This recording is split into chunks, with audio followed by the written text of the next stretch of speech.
রক্ষণশীল দৃষ্টিভঙ্গি থেকে ধীরে ধীরে সরে আসার ধারাবাহিকতায় সৌদি আরব নীরবে তাদের একমাত্র অ্যালকোহল বিক্রয় কেন্দ্রে প্রবেশাধিকার সম্প্রসারণ করেছে। নতুন এই ব্যবস্থায় দেশটিতে বসবাসরত ধনী অমুসলিম বিদেশি নাগরিকদের অ্যালকোহল কেনার অনুমতি দেওয়া হয়েছে। রোববার টাইমস অফ ইসরায়েলের এক প্রতিবেদনে এ তথ্য জানানো হয়েছে। প্রতিবেদনে বলা হয়েছে, এ বিষয়ে কোনো আনুষ্ঠানিক ঘোষণা না দেওয়া হলেও বিষয়টি ইতোমধ্যে ছড়িয়ে পড়েছে।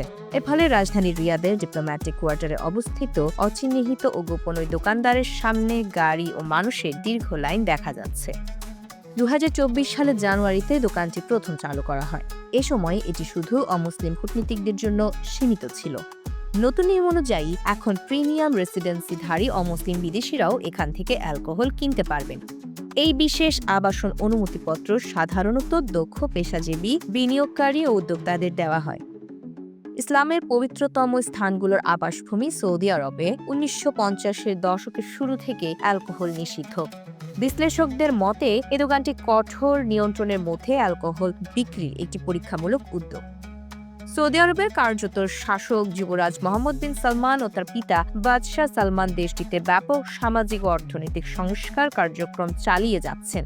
এর লক্ষ্য হল পর্যটন বৃদ্ধি, আন্তর্জাতিক ব্যবসা আকর্ষণ এবং তেলের উপর অর্থনৈতিক নির্ভরতা কমানো।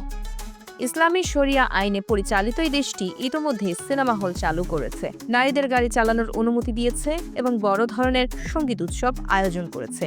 তবে রাজনৈতিক মতপ্রকাশ ও ভিন্ন মত এখনও কঠোরভাবে দমন করা হয়, যার শাস্তি মৃত্যুদণ্ড পর্যন্ত হতে পারে। টাইমস অফ ইসরায়েলে জানিয়েছে, সাধারণ সৌদি নাগরিকদের জন্য এখনও অ্যালকোহল সম্পূর্ণ নিষিদ্ধ রয়েছে।